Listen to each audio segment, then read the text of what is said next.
नमस्कार संस्कृत के प्रिय प्रिय प्रिय प्रिय विद्यार्थियों, आप सभी का बहुत बहुत स्वागत है मैग्नेट ब्रेंच पर। मैं पंकज तिवारी। तो कक्षा छठवीं के जितने भी हमारे विद्यार्थी हैं, सबसे पहले तो वीडियो को लाइक कर देना है और लाइक करने के बाद जितने भी आपके दोस्त हैं उनको सबको शेयर कर देना है। क्यों? क्योंकि अब हमारा पाठ शुरू होने वाला है दीपिकम संस्कृत कक्षा छठवीं की। तो जल्दी से जल्दी वीडियो को लाइक कर दीजिए और जिसने अभी तक चैनल को सब्सक्राइब नहीं किया है वो जल्दी से जल्दी चैनल को सब्सक्राइब जरूर कर लेंगे। आप सभी को मालूम है ना, पता है ना कि मैग्नेट ब्रेंच भारत का एकमात्र ऐसा प्लेटफॉर्म है जो आपको 100% फ्री एजुकेशन दे रहा है।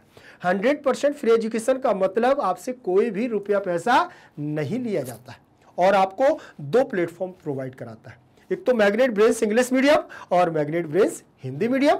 हिंदी मीडियम पर कक्षा छठवीं से लेकर के कक्षा 12वीं तक के Delhi board, Bihar board, UP board, MP board, Rajasthan board, इन सभी बोर्डों का पाठ्यक्रम बिल्कुल और बिल्कुल फ्री दिया जाता है, वो भी क्वालिटी कंटेंट के साथ। और वैसे ही जहां आप लोग अभी पढ़ रहे हैं वो है आपका English medium, magnet bench English medium.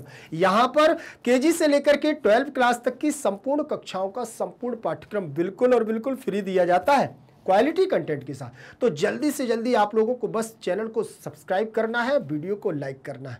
आपको एक बात और ध्यान करा दूं कि मैग्नेट ब्रेंच कक्षा छठवीं से लेकर के कक्षा 12वीं तक के हिंदी मीडियम और इंग्लिश मीडियम के नोट्स भी प्रोवाइड कराता है।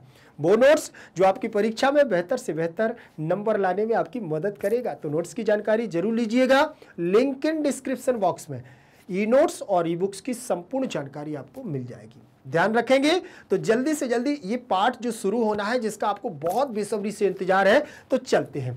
आज का पाठ रहेगा कक्षा छठवीं संस्कृत वर्ण। देखिए, वयम वर्णमालाम पठामः, प्रथमा पाठा अनुवाद भाग 1। हम लोग अनुवाद भाग 1 को पढ़ने वाले हैं।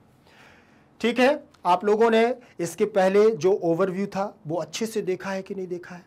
कितने चैप्टर आने वाले हैं आप लोगों ने पीडीएफ के माध्यम से, इंटरनेट के माध्यम से बुक तो पहले देख के रखी ही होगी, बिल्कुल देखी होगी, हो ही नहीं सकता है, बिल्कुल देखी होगी। लेकिन अब आपको डरने की बात नहीं है, अब आपको डरने की जरूरत नहीं है। मैग्नेट ब्रेंच लेकर के आ गया है ना आपकी सारी समस्याओं का समाधान।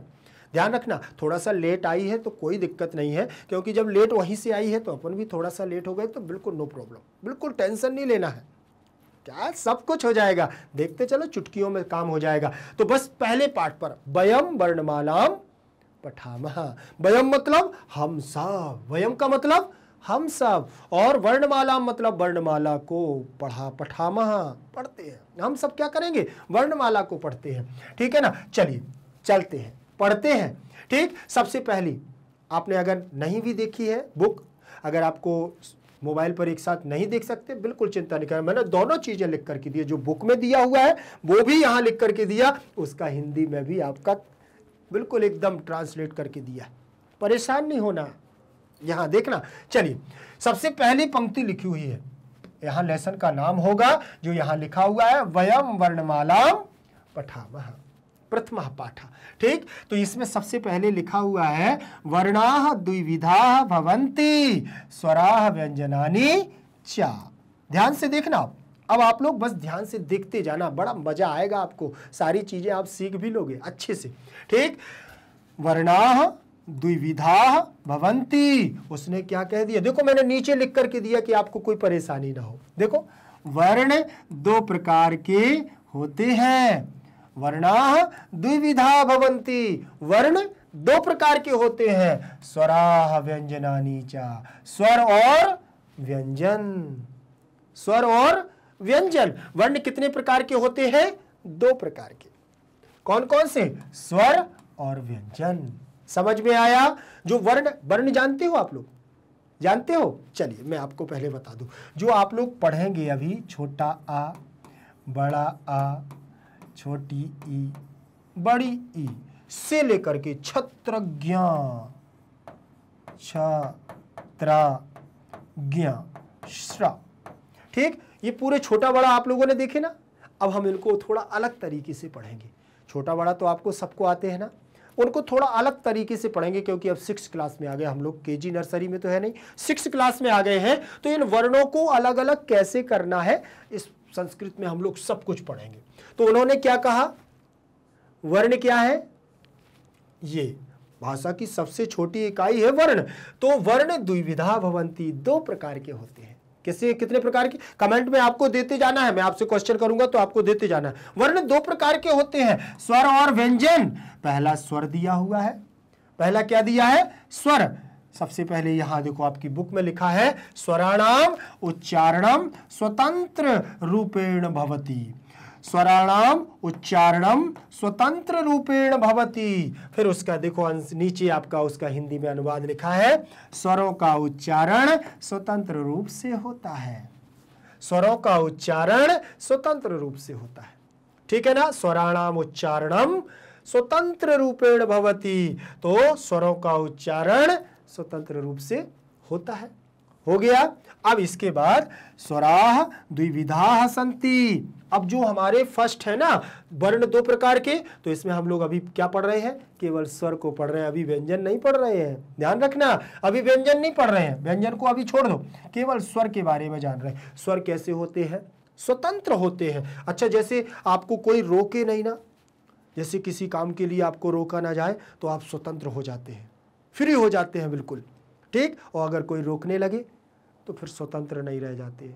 ऐसा होता है ना, हाँ वैसा ही है। तो स्वरों में स्वर किसी की नहीं सुनते, वो स्वतंत्र होते हैं। इसीलिए उन्होंने कहा स्वराः द्विविधा सन्ति, स्वर दो प्रकार के होते हैं। कौन कौन, समानाक्षराणि और संध अक्षराणानि। ठीक है ना, स्वर दो प्रकार के होते हैं, समान अक्षर के और संधि युक्त अक्षर।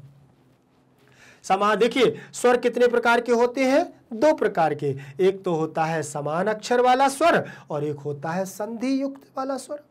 संधि युक्त वाला स्वर कैसा होता है और समान अक्षर वाला कैसा होता है, यहां तक आपको बात समझ में आ गई। चलिए आगे बढ़ते हैं हम लोग। आगे देखें, ये देखो मैंने यहां एक टेबल बना करके दी आपको, आपकी बुक में भी आपको मिलेगी नो डाउट।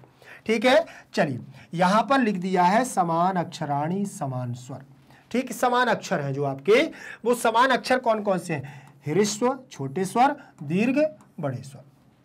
अब ये भी हमारे देखो छोटे भी हैं बड़े भी हैं, तो दोनों को लिखना पड़ता। तो छोटे वाले छोटा आ, छोटी ई, छोटा उ, छोटी ऋषि और लिरी, ये छोटे वाले हो गए हैं। फिर दीर्घ में बड़ा आ, बड़ी ई, बड़ा उ, बड़ी ऋषि।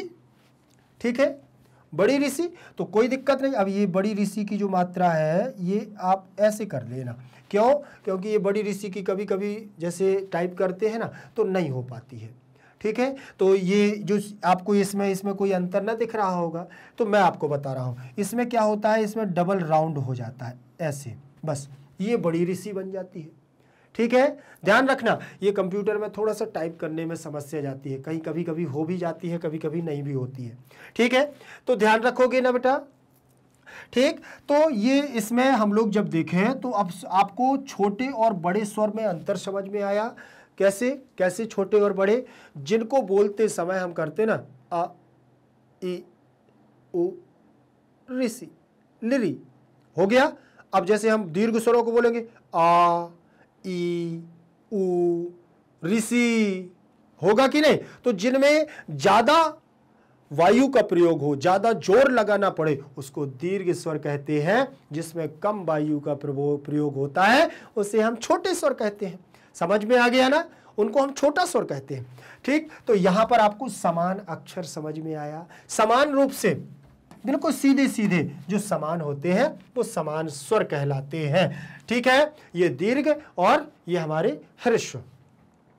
इसके बाद अब यहां पर दिए गए एक छोटी सी टेबल मैंने बनाई है जिसमें दिया हुआ है आपके संधि अक्षराणि, संधि युक्त।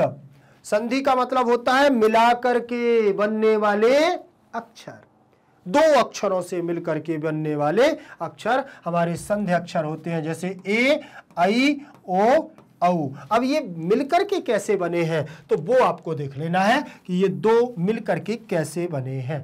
ये देखो मैंने यहां पर आपको दिए हुए हैं, ये दोनों कैसे मिलकर के बने हुए हैं, इनको ध्यान से देखना।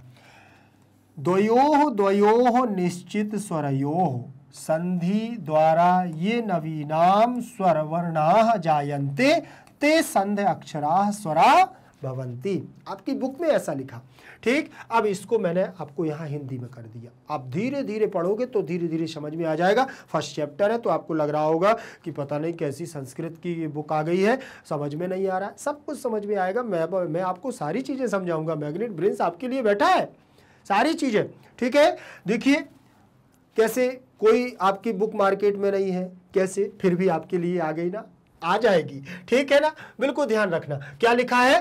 द्वयोः द्वयोः निश्चित स्वरयोः, द्वयोः निश्चित स्वरयोः संधि द्वारा ये नवीनाम स्वर वर्णाः जायन्ते ते संधि अक्षराः स्वराः भवन्ति। क्या कह रहा है? कह रहे हैं कि दो दो निश्चित स्वरों के मिलने से, दो दो निश्चित स्वरों के मिलने से नए स्वर वर्णों का निर्माण होता है।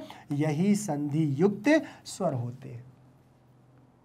नए स्वरों का क्या होता है? निर्माण होता है। चलो यहां देखते हैं, जैसे आ और ई दोनों को मिलाया तो क्या बन गया? ए बन गया। आ के बाद ई आया तो ए बन गया।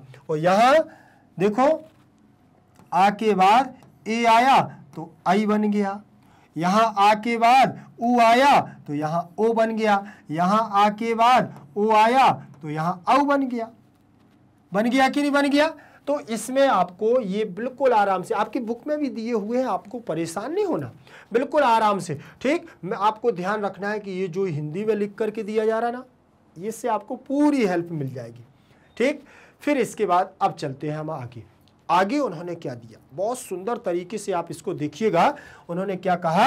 अनुनासिक स्वराः। क्या लिखा? अनुनासिक स्वराः। तो इसको कहते हैं हम अनुनासिक स्वर। क्या कहते हैं? अनुनासिक। आप थोड़ा सा समझ लीजिए पहले, अनुनासिक क्या होता है। जिन वर्णों का उच्चारण हम नाक से करते हैं। क्या तो सर नाक से तो बोलते नहीं बनेगा, मुंह बंद हो जाएगा तो कहां से बनेगा? तो कुछ ऐसे वर्ण होते हैं जो हमारे मुख के साथ में नासिका मतलब नाक के द्वारा भी उनका उच्चारण होता है, उनको अनुनासिक स्वर कहते हैं। कौन कौन से? का खा गा घा अंगा, अंगा आया ना, अंगा। फिर उसके बाद टाठा डाढा अणा, ताथा दादा ना, पापा बाबा मा, चाचा जाजा इया। लास्ट के जो अक्षर हैं आपके, जैसे अंगा मतलब कुछ नहीं, अड़ा मतलब कुछ नहीं, ठीक है, कहते ना इया मतलब कुछ नहीं, और ना खाली ना, और इसके बाद माँ। ये जो हमारे 5 वर्ण हैं ये अनुनासिक वर्ण कहलाते हैं। देखिए इसमें लिखा मुखेन सह नासिकयाः अपि उच्चारिता स्वराः अनुनासिक स्वराः सन्ति। क्या लिखा हुआ है? देखिए मुख के साथ नासिका मतलब नाक के साथ भी उच्चारित स्वर अनुनासिक कहलाते हैं। क्या कहलाते हैं? अनुनासिक कहलाते हैं। ध्यान रख लेना, क्या कहलाते हैं? अनुनासिक कहलाते हैं। जैसे यहां पर देखें, आ ई उ बड़ा उ ऋषि बड़ी ऋषि लिरी ए आई ओ औ, सब पर देखो चंद्र बिंदी लगी हुई है। देखो जल्दी से, सब पर चंद्र बिंदी लगी है ना, और इस चंद्र बिंदी लग जाने से अनुनासिक बन जाता है। ठीक है, चंद्र बिंदु के लग जाने से क्या बन जाता है? अनुनासिक। तो अनुनासिक स्वर कौन होते हैं? अनुनासिक वर्ण कौन से होते हैं? जिन्हें हम मुख के साथ उच्चारित करते हैं। समझ में आ गया? अब आगे देखो, अब इसमें देखो, इसमें अब क्या आया? व्यंजन। क्या आ गया? व्यंजन। अब व्यंजन को देख लेना है जो हमारे, अच्छा आपने पूरे स्वर देख लिए, व्यंजनों को मैं आपको बता रहा हूं थोड़ी। पहले आपने जैसे वहां तक अनुनासिक देख लिए, अनुनासिक वर्ण और कौन कौन से बताओ जल्दी से? अनुनासिक और जो हमारे स्वर है ह्रस्व और दीर्घ देख लिए ना। अब व्यंजन वर्णों को देखेंगे तो व्यंजन में क्या दिया? व्यंजनानाम उच्चारणे कस्यचित् स्वरस्य सहायता अवश्यम भवति, अतः वर्णमालायां व्यंजनानाम उच्चारणार्थम सर्वत्र आ स्वरस्य योजनम भवति। ठीक है, यहां पर उन्होंने कह दिया है, क्या कहा कि व्यंजन के उच्चारण में किसी ना किसी स्वर की सहायता अवश्य होती है, इसीलिए वर्णमाला में व्यंजनों के उच्चारण के लिए सभी जगह आ स्वर का योग होता है। क्या होता है? सभी जगह आ स्वर का योग होता है, सब जगह आ लगता है। कहीं भी देखो व्यंजन के उच्चारण में किसी ना किसी स्वर की सहायता अवश्य होती है। जब आप व्यंजन का उच्चारण करते हैं तो कहीं ना कहीं उसमें क्या है, आपका स्वर आएगा ही। ठीक, जैसे उदाहरण, जी आपके लिए उदाहरणम आ गया, उदाहरण आया है। उदाहरण तो आप जानते हैं ना, उदाहरण को हम लोग कहते हैं एग्जाम्पल, ठीक है ना। जैसे बोल देते हैं, उदाहरण बोल देते हैं, तो वो इसके लिए हमें क्या करता है, बताता है कि जैसे ये आपके उदाहरण दिए हुए हैं, का आ, ये का के नीचे एक यहां पर एक देखो लाइन, छोटी सी लाइन खींची होगी, यहां पर देख लेना है आपको। जैसे ये लिखा का, ये लाइन खींची ना, तो ये लाइन आपकी किसके लिए है, आ के लिए। जब ये आ इसमें जाएगा तो ये लाइन हट जाएगी और ये बन जाएगा का कबूतर। बन जाएगा कि नहीं बन जाएगा? ऐसे बन जाता है। ठीक, का कबूतर बन गया। फिर ऐसे ही आपका उदाहरण देखो यहां दिया है, फिर इसके बाद खा वाला भी आया हुआ है, तो इसमें भी आपने देखा कि ये बना हुआ है आपका खा प्लस आ। जब ये आ इसमें जुड़ेगा तो ये खा बन जाएगा पूरा और नीचे की लाइन हट जाएगी। हट गई ना।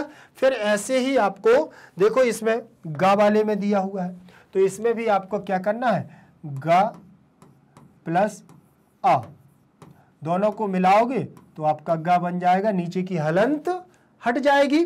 फिर इसके बाद घा घड़ी, घा घड़ी भी आ गया, तो यहां पर भी आपको क्या कर देना है, घा प्लस आ दिया है, इसको मिलाएंगे तो क्या बनेगा, घ बन जाएगा कि नहीं बन जाएगा। तो बिल्कुल आराम से अगर आप करेंगे तो इनको सारी चीजों को आप कर सकते हैं, बिल्कुल परेशान नहीं होना, सारी चीजें आपकी बन जाएंगी। ठीक है, अब यहां से हम लोग आगे बढ़ेंगे। ये आपके व्यंजन मतलब सारे वर्ण, मैंने आपको यहां पर केवल 4 वर्ण इसलिए बतलाए हैं कि सब में आप लगा करके एक बार प्रैक्टिस करो। करेंगे कि नहीं करेंगे? और आगे भी मैं आपको बता रहा हूं।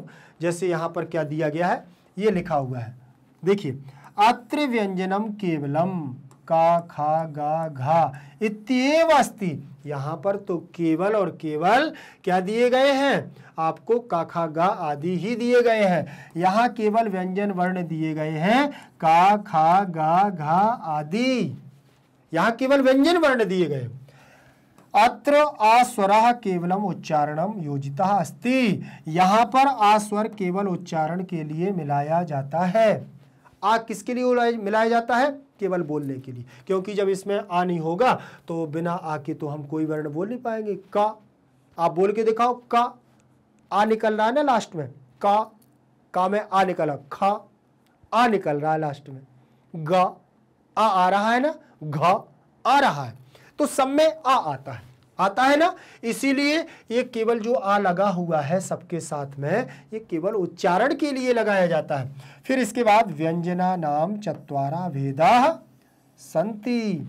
व्यंजनों के 4 भेद हैं। कितने भेद हैं? 4 भेद।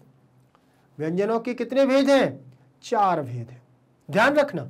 अब व्यंजनों के जो 4 भेद हैं वो कौन कौन से हैं वो आपको ध्यान रखना।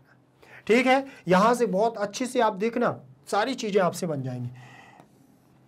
व्यंजनों के 4 भेद हैं, देख लिया। सबसे पहला वर्ग्याः, मतलब स्पर्श वर्ण। ठीक है, वर्गीय व्यंजन, इनको हम वर्गीय या स्पर्श वर्ण भी कहते हैं। वर्ग्याः व्यंजन या स्पर्शाः व्यंजन, इनको क्या कहते हैं? वर्गीय या स्पर्श वर्ण कहते हैं। कैसे?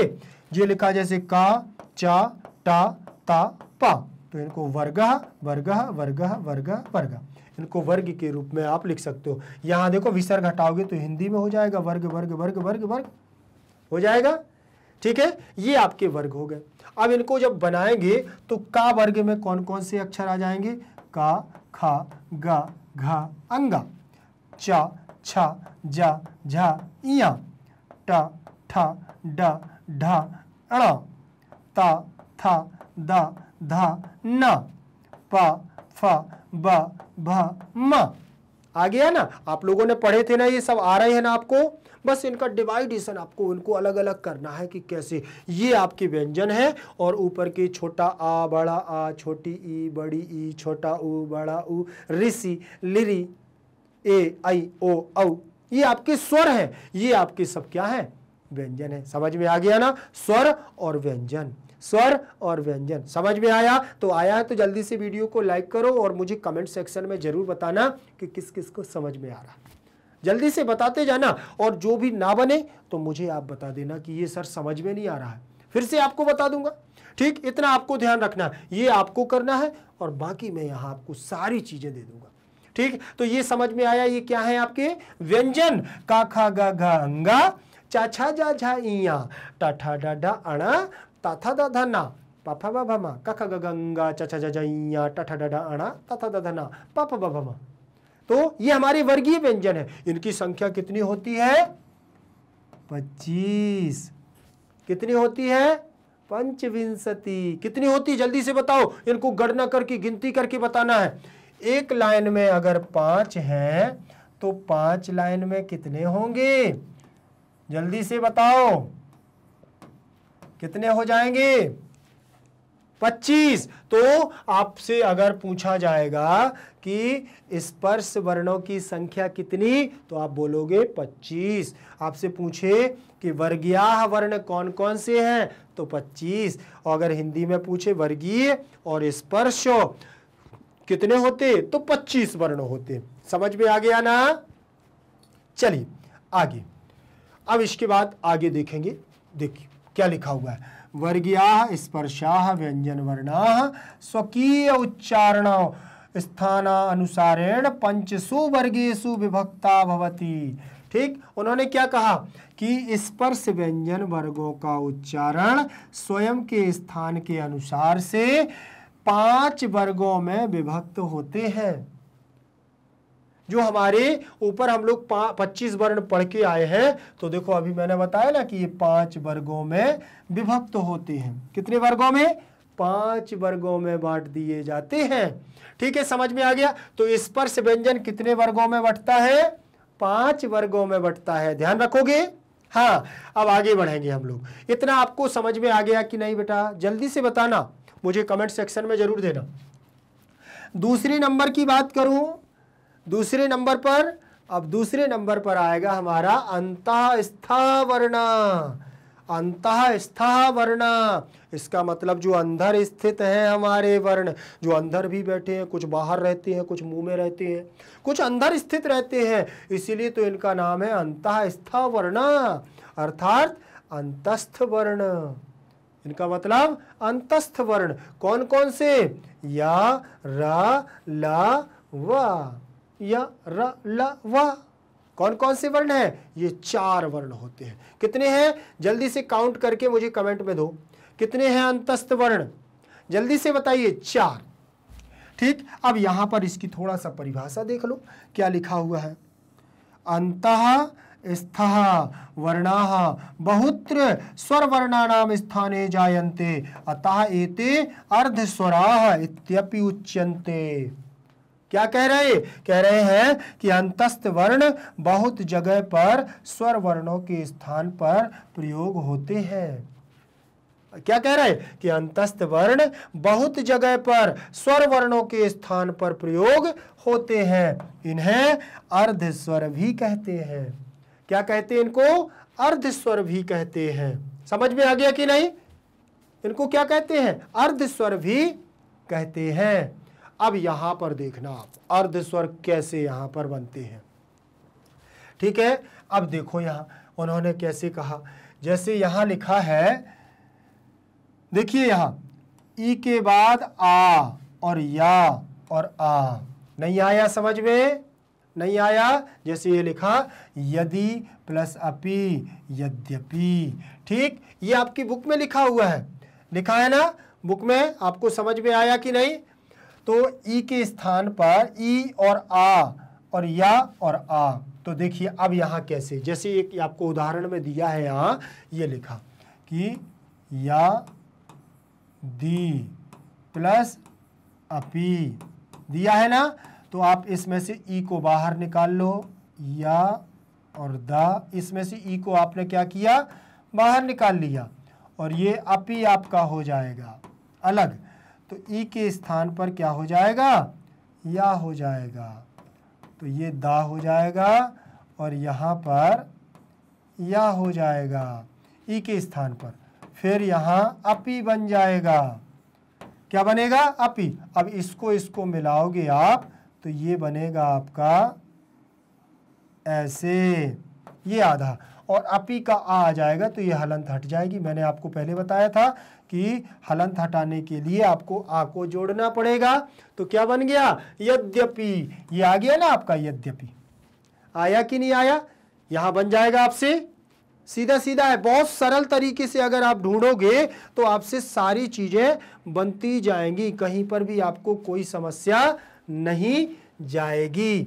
ठीक है, अब इसके बाद ऐसे ही आपको इसमें देखो, इसमें करना है। ये आपको मैंने अभी किसका बताया, ई का बता दिया, ई का बताया। अब आप इसको देख लो, जैसे ये लिखा हुआ है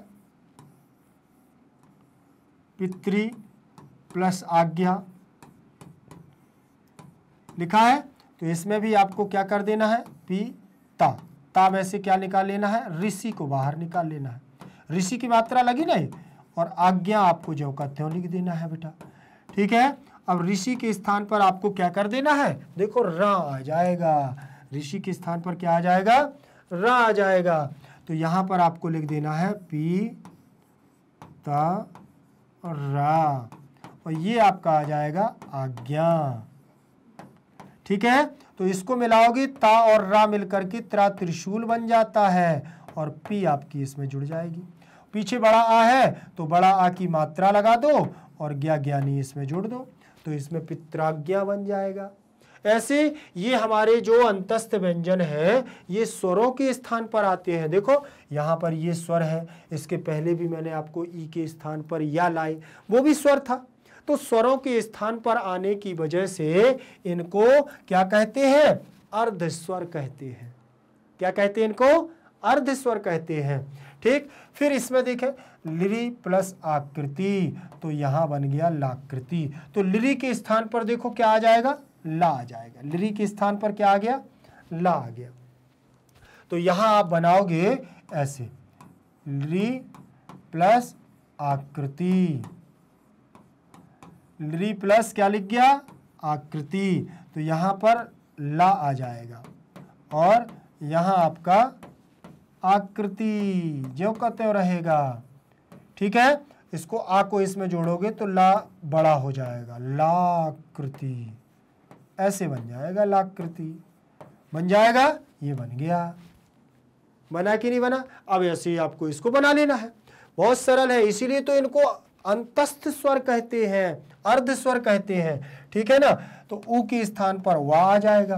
तो इसमें देखो सु, क्या लिखा है इसमें, सु प्लस आगतम, क्या लिखा, सु प्लस आगतम लिखा है ना। तो सा में से क्या निकालेंगे, ऊ, सा में से ऊ को निकालो और आगतम दिया हुआ है, आगतम। तो यहां ऊ के स्थान पर क्या करोगे आप, ऊ के स्थान पर बताओ जल्दी से, वाह, अभी बताया ना मैंने। देखो ऊ के स्थान पर क्या हो जाएगा, वाह हो जाएगा, और यहां पर आपका आगतम का ज्यों का त्यों रहेगा, आगतम रहेगा। अब इसको जब जोड़ेंगे तो सा आपका सा कैसा है, आधा है, तो ज्यों का त्यों रहेगा, और आगतम का आ इसमें जुड़ जाएगा तो बड़ा हो जाएगा, और गतम बच जाएगा तो गतम इसमें जोड़ देना तो बन जाएगा स्वागतम। क्या बन जाएगा, स्वागतम। बन गया कि नहीं बन गया।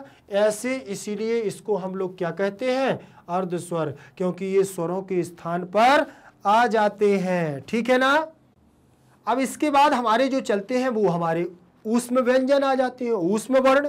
ऊष्म वर्ण कहलाते हैं हमारे संघर्षीय वर्ण। ऊष्म वर्ण क्या कहलाते हैं, संघर्षीय वर्ण। इनमें संघर्ष करना पड़ता है। इनकी संख्या भी आपकी कितनी होती है, 4 होती है। कितनी होती है इनकी संख्या, 4 होती है। शा, शा, सा और हा। ध्यान रखोगे, शा, शा, सा और हा। ध्यान रखना अच्छे से। ये हमारा जो होगा शा। कौन सा शा होगा? उच्चारण करना, शा, शेटी वाला। ठीक, इसका शा और इसका सा, हा। ठीक, ये 4 वर्ण होते हैं ऊष्मणाम। कैसे? ऊष्मणाम। व्यंजन वर्णानाम उच्चारण समये मुखात उष्णः वायु निस्सरति।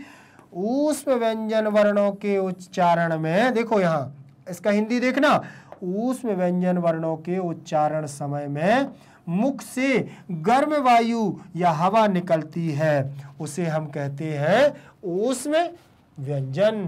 क्या कहते हैं? ऊष्म व्यंजन कहते हैं। ठीक, समझ में आ गया? इसको हम क्या कहते हैं? ऊष्म व्यंजन। अब यहां पर आप देखिएगा, चौथे नंबर का हमारा जो दिया हुआ है, इसमें लिखा है अयोग बाहु वर्णा। क्या लिखा? अयोग बाहु, मतलब अयोग बाह वर्ण कहलाते हैं। हम लोग पहले जो छोटा बड़ा में पढ़ते थे ना, अंग और आहा।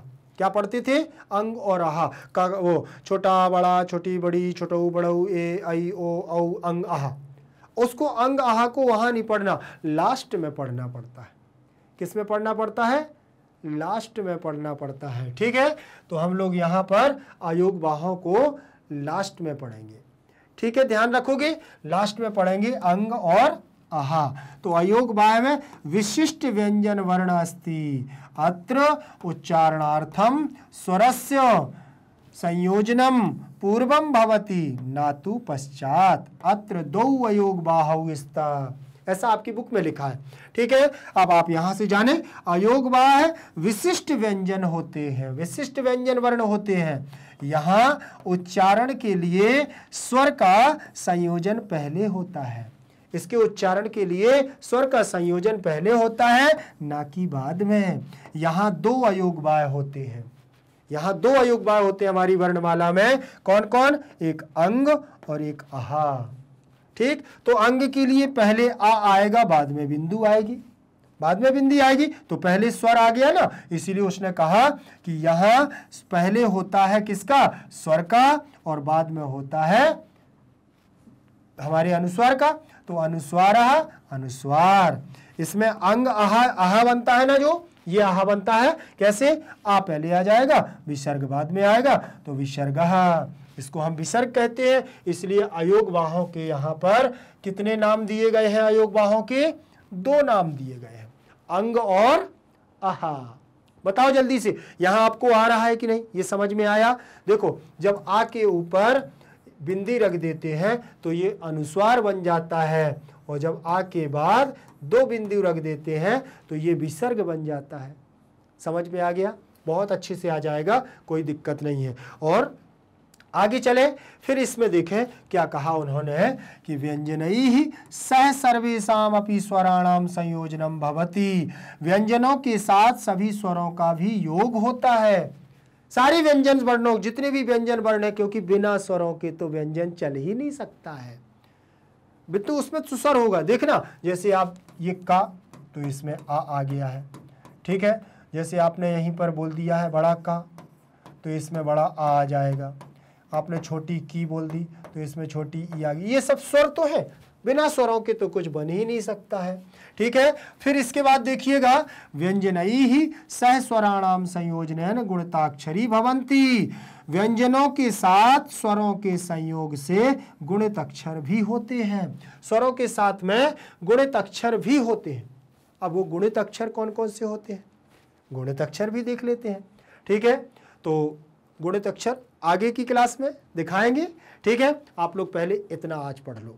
ठीक, इतना क्या, मैं धीरे धीरे इसलिए ला रहा हूँ, और ज़्यादा बहुत बड़ी बड़ी क्लास भी नहीं करूँगा जिससे आपको परेशानी जाए। आप आराम से पढ़िए, धीरे धीरे सारी चीज़ आ जाएंगी आपके पास। परेशान नहीं होना, बने रहना है बस मैग्नेट ब्रेन्स के साथ। ठीक है, बस वीडियो को लाइक करना, अपने सारे दोस्तों को आपको शेयर कर देना है कि दीपिकम हमारी क्लास चालू हो चुकी है।